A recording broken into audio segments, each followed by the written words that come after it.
Hello internet friends, and welcome to subscriber storytime number 5. Before we get started, I just want to bring your attention to something. Some of you may have already heard, but it appears as though YouTube has changed the algorithm again, and now, instead of relying heavily upon viewer retention time, they're placing importance on engagement, on the number of comments and likes a video receives.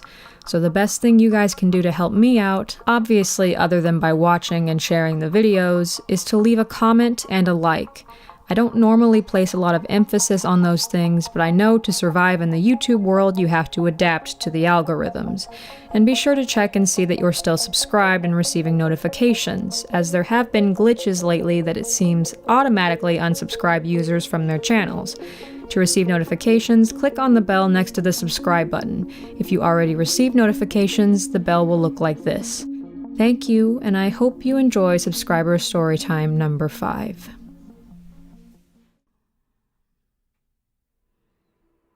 When I was a kid, my parents got divorced, and afterwards, each of them seemed to have a new house or apartment every year. One particular house of my mother's, which we lived in when I was about 11, seemed rather unremarkable, just a little 3-bedroom ranch. Well, we thought it was 3 bedrooms when we first rented it. Turns out it actually had 5 bedrooms, the 3 upstairs, and 2 in the basement that had been hidden behind poorly secured sheets of drywall. Being the inquisitive people that we were, we carefully took the drywall down to peek inside, finding tons of boxes. I wanted to look through them, but my mother wouldn't let me, figuring they were the property of the landlord who just didn't want to pay for regular storage, and then my mother sealed the rooms back up. As kids do, I moved on, much more entertained by the park across the street. Then, one night, several months later, I was staying up in the living room to watch some movie I'd wanted to see that was on at midnight. It was about 10 o'clock, and I was the only one still up, my mother and little sister having gone to bed, and I was surfing the channels for something to watch until my movie came on. I was sitting up in the middle of the couch bed, remote in hand, and I very specifically remember glancing at the clock and seeing that it read 10:16 p.m. Then, what felt like a minute later, I glanced at the clock again, and it suddenly read 3:24 a.m. I was still sitting in the middle of the bed, still holding the remote. At first, I thought it was a glitch with the TV guide, but when I checked the clock on the oven behind me, it also read 3:24 a.m. Not only that, but when I surfed through the guide for the movie I'd wanted to watch, it was long gone. Rather unsettled, I went to bed, telling myself I had just fallen asleep, though I didn't really believe it since I'd still been sitting up and holding the remote. A couple weeks later, I was in my room on top of my bunk bed reading, again, the only one awake at just after 10 o'clock. Suddenly, everything in the room started to shake, and being on the top bunk of a mildly rickety metal frame bed, this was rather dramatic. Despite living in Colorado, I figured it was probably a small earthquake and clambered down to wake my mother. Except the second I stepped out of my room, the shaking stopped. Figuring it was over and no harm had been done, I went to go back into my room. However, as soon as I stepped inside, I realized everything was still shaking, including my clock, which read 10:16 p.m. As far as I know, my mother never had any experiences in that house, but my little sister, though she was 5 at the time, also once told me she'd found the place unsettling. We moved away after less than a year in the house. My name is Cayleigh, and I'm from Louisiana. I'm a believer in the paranormal, but never have I experienced anything. Or so I thought.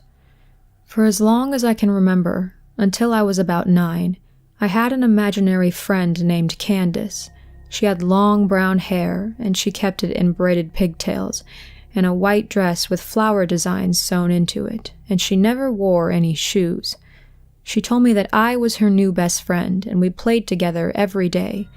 Of course, like most imaginary friends, she could only be seen by me. My parents quickly dismissed her, and so did my older sister of 2 years. Candace would usually get jealous when I played with my sister and some other kids around the apartments I lived in. She would tell me that I was only allowed to play with her, which led to many arguments between us. Despite those silly, childish disputes, she was my best friend. I relied on her to be there for me all the time. I spent about 4 years with her, and she and I stayed together always, even when I moved to another town.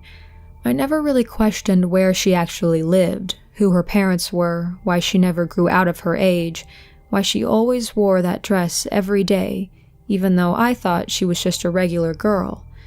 As the years passed, I started to grow out of my imagination, at least my imagination involving Candace.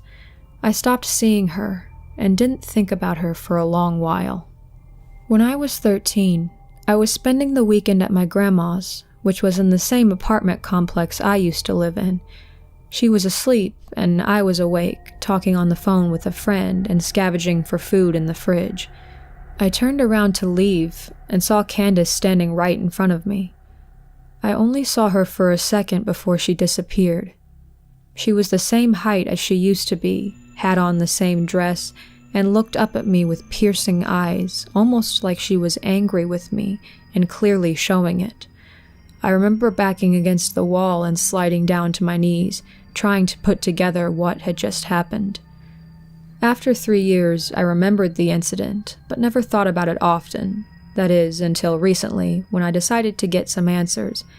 I looked up news articles and websites trying to find out who Candace was, but there was no information about her. There was no Candace that died around the area or anyone that fit her description. I asked my parents and my sister if they remembered me having an imaginary friend named Candace. They all said that they don't remember me saying anything about an imaginary friend at all, which was strange because I know I talked about her all the time to them before. Eventually, I gave up on it, thinking that it really was just my imagination after all this time. I do recall an old doll my grandma used to have before she got rid of it a few years ago after moving out of that apartment and in with us. Of course, the doll was always locked in an empty room because my grandma claimed that it moved around while she was sleeping. I do remember her telling me about the doll, but I didn't think anything of it. I asked her about the doll again. She said she got it at an antique store and that the owner gave her some history about the doll. She said the doll came from Boston and was made for a young girl in the mid-1800s. When I asked my grandma if the owner gave the girl's name, she said, "He did, but I don't remember. It was a C name, I know for sure." I slowly turned to her and asked, "Candace?" She whipped her head to look at me, and I saw a sort of realization in her face. "How did you know that?" she asked me.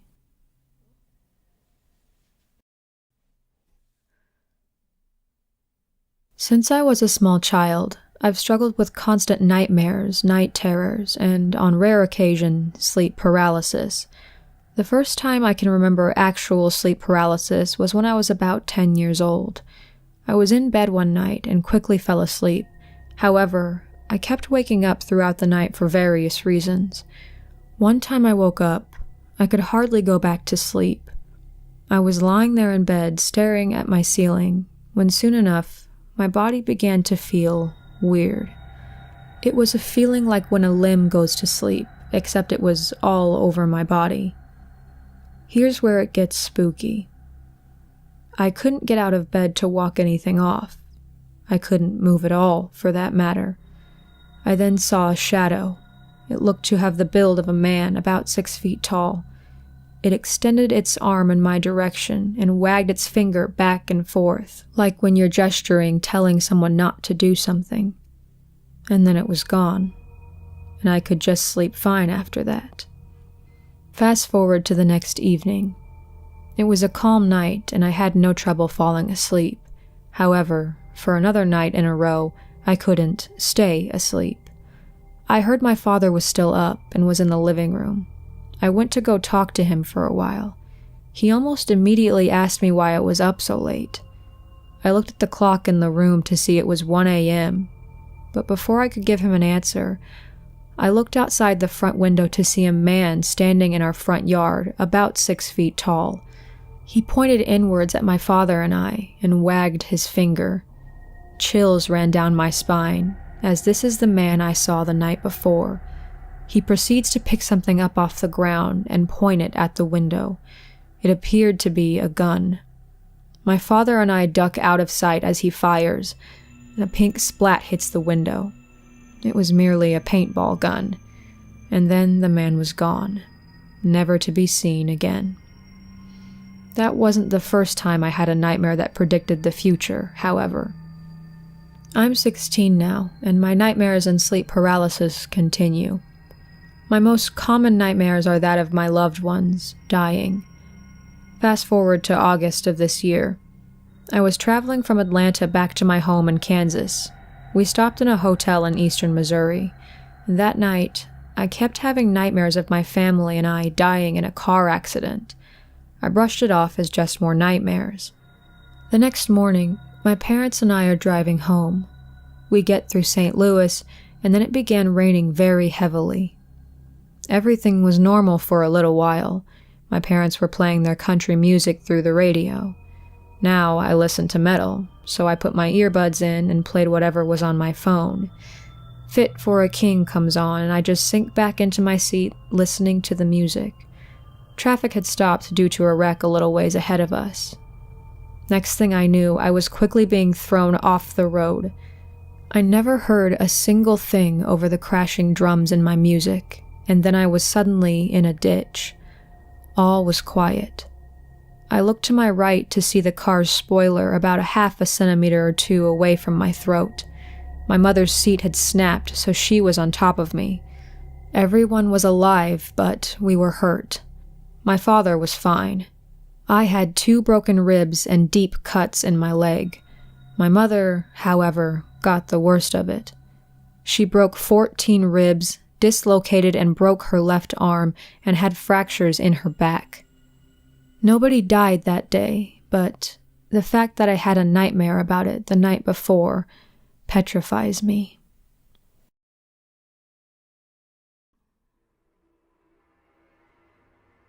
My experience all began long before I was born. Don't worry, this isn't a tale of past lives. I wish it was something as reassuring or as positive as that. My tale comes in 2 parts. The first is an experience my auntie had told me about, an experience I taunted her about and laughed off as nothing more than a fable or DIY ghost story. I come from the north of England, and we northerners aren't really known for our being gullible or superstitious, nor is there much religion where I'm from. I'm telling you this so you understand that I was raised an atheist and was very skeptical, even as a child. Unfortunately for me, events would take place that would leave me questioning my own beliefs and wondering if her stories were all real. It all started when my auntie was around 8 or 9. It was the early 70s, Christmas Day, and she was ripping open her last remaining present. To her surprise and delight, it was a doll. Not just any doll, though. It was the doll she had seen in town months ago and had begged my grandmother to buy. She had been devastated when my grandmother refused, not realizing she had actually already purchased one of the dolls and it was secretly stashed away in the loft, ready for Christmas. Now she was staring down into the plastic eyes and blonde-haired, beautiful doll. It was the one thing she had wanted above all else, and she pulled the doll from its packaging in the blink of an eye. She hugged into it and exclaimed that it was the greatest present she had ever wanted and that they would be best friends forever. She named it Wendy. Being similar in size to my auntie, the doll was the perfect best friend. My auntie would spend hours talking to it, dressing Wendy in clothes my auntie had outgrown and scribbling upon the doll's face with crayon to imitate makeup. She would host tea parties, and Wendy would be the star attraction. Lynn would spend her hours having one-sided conversations with her, as most little girls do with their dolls. Everything seemed completely normal. My grandparents and my dad never once suspected my auntie was in any danger when she was in a room alone with her beloved Wendy doll. But they were wrong. One night, My auntie found herself awake when everyone else in the house was sleeping. There was nothing special about the night. She hadn't been awoken by anything in particular, she was just simply awake. Climbing from her bed, my auntie, still partially asleep, staggered out of her room and began walking downstairs for a glass of water. She was halfway down the stairs when she heard movement above. Looking up, she saw glances of movement scurrying by the upstairs banister. Following the motion with her eyes, her heart almost stopped when she traced it to the top of the stairs. Her blood ran cold, and she couldn't speak. The sight before her was so confusing and terrifying that it had stolen away her ability to form words. Standing there, at the top of the stairs, was her doll Wendy, but she had left the doll at the bottom of her bed. How could she possibly be standing there at the top of the stairs? Still, it was Wendy, her Wendy. She wouldn't hurt her, and this was surely every little girl's dream, for her doll to come to life. Sadly, that momentary naiveness and childlike whimsy disappeared as she stared longer at the doll.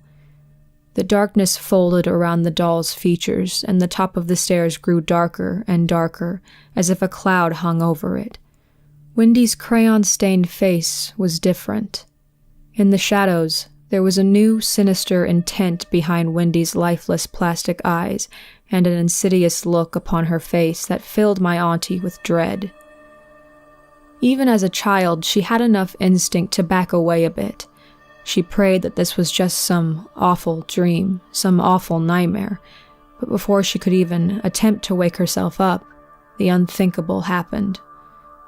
A voice called out from the top of the stairs, the voice of a small girl, or something attempting to mimic a little girl. It was coming from her doll, a doll that had no ability to do so. "Come and play, Lynn," the voice called out. My auntie said her whole body began to shake, and she could literally feel herself turning white. She said that she had never felt such a feeling before or since that could compare to that reality-shattering dread. She said it was probably the same kind of feeling a swimmer or surfer has when they are pulled down by a shark, that reminder that this world is not safe or fair, and that at any moment, destiny could strike you down with a terrible fate. She had wanted to scream, but the inconceivable was happening to her, and her sheer shock was too overwhelming, so that she could do nothing other than stand there, shaking. Then the doll called out to her once more, even raising one of her arms up slowly, causing her plastic limbs to grind and let out a spine-chilling creak. Letting out a soundless shriek, my auntie collapsed. She recalled feeling like she was fainting, but her eyes were still open as she tumbled to the floor. She said the most awful thing about that incident was that as she lay on the bottom step, with darkness encroaching her sight, the final thing she caught glimpse of was Wendy, running back to her room.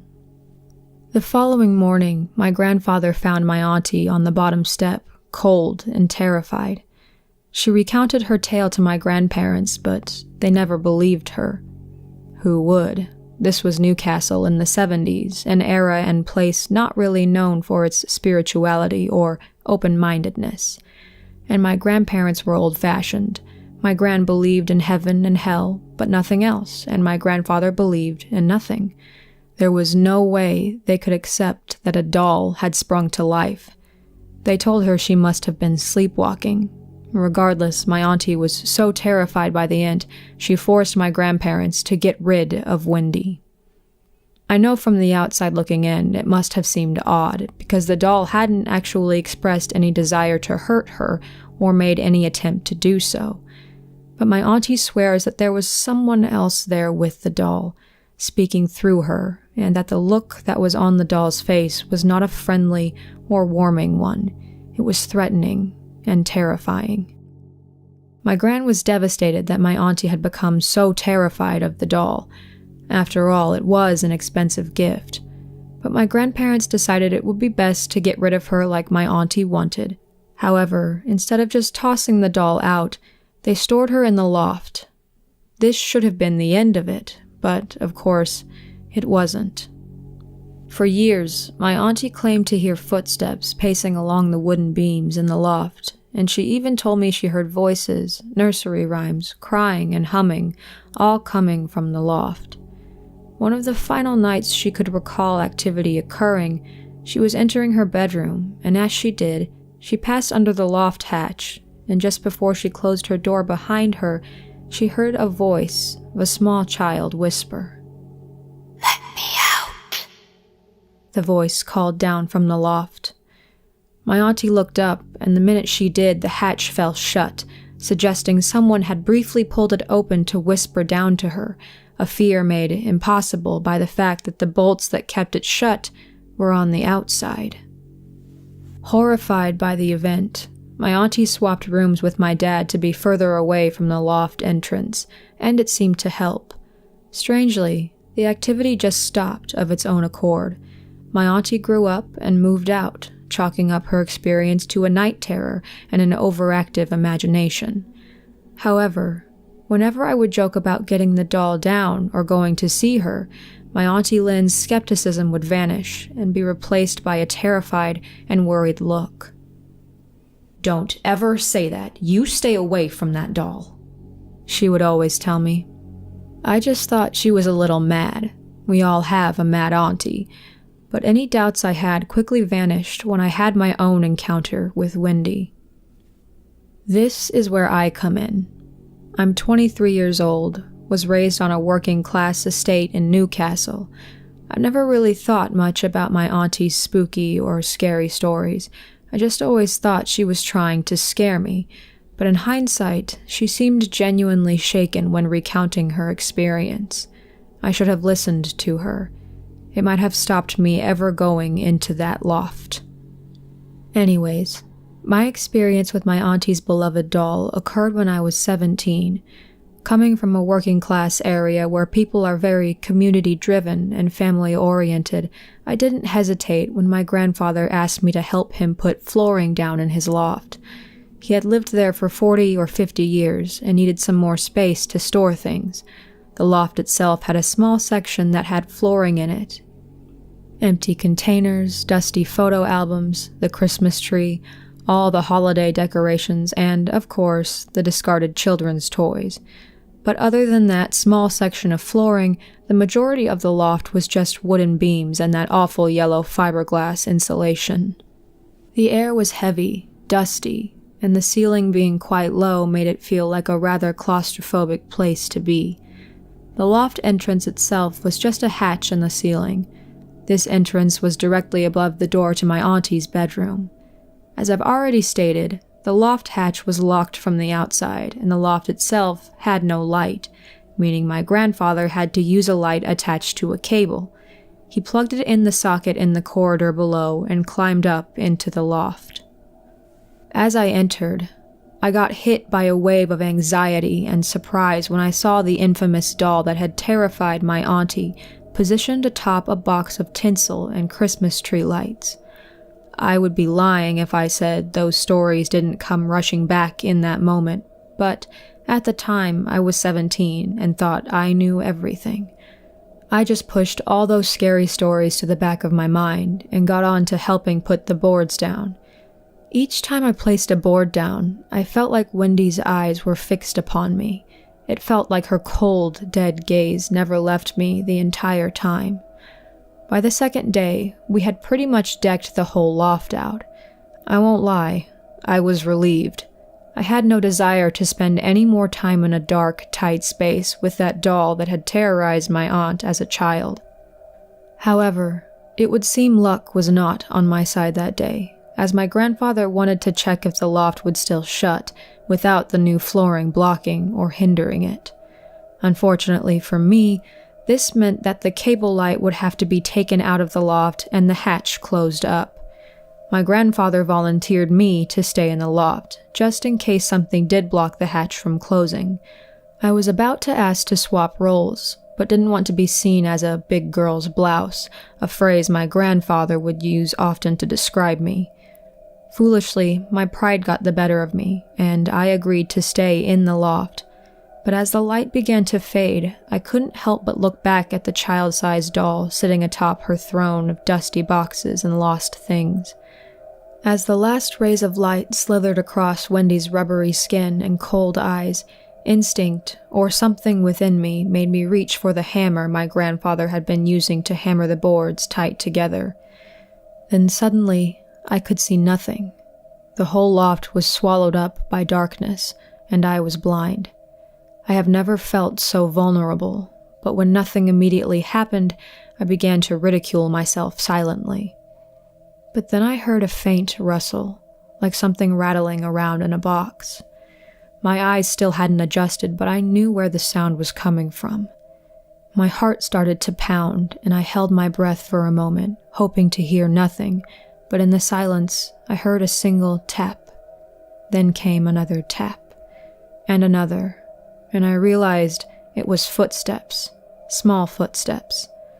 Suddenly, the pitter-patter of small feet scrambled along the boards ahead of me, and I would love to say I wasn't frightened, but I was terrified. All those stories my auntie told me raced through my mind as the footsteps sped towards me. I was so scared I shut my eyes and awaited my fate. I'm not ashamed to admit, I was so frightened I couldn't even swing the hammer I was clutching. I just let out a scream. I was sure I was about to be dead or never seen again, but nothing happened.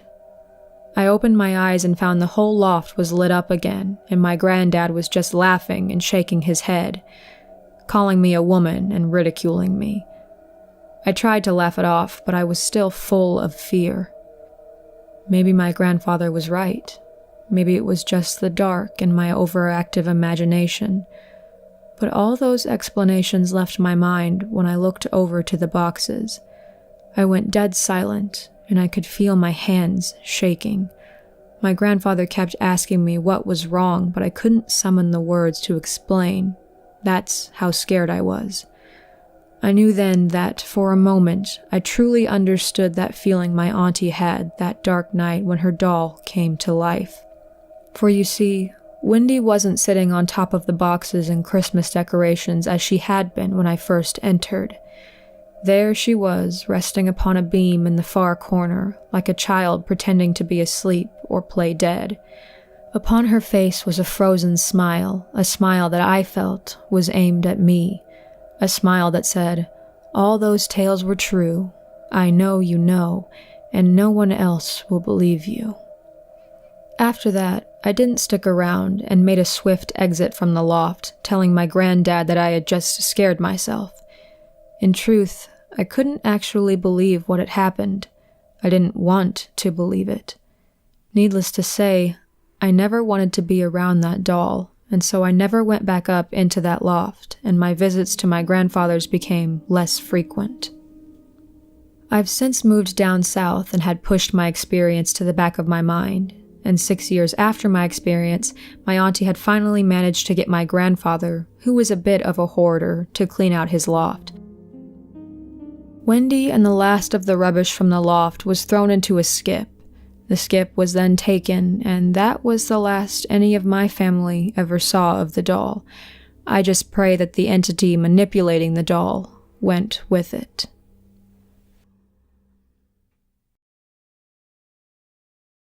Special thanks to Connor, Cayleigh, Dustin, and Katie for sharing their stories with us today. If you have a personal terrifying encounter you've had, it can be paranormal or not, please feel free to send it to subscriberstorytime@gmail.com, and your experience might end up in the next Subscriber Storytime. If you wish to stay anonymous, please mention that in your email. Thank you guys for listening today. I hope you enjoyed, and again, it would really help me out a lot to leave a like and a comment down below, as well as double checking to be sure you're still subscribed and receiving notifications. I'm trying to get 2 videos out a week starting next week, so I look forward to seeing you guys then. Stay safe, friends, and have a good night.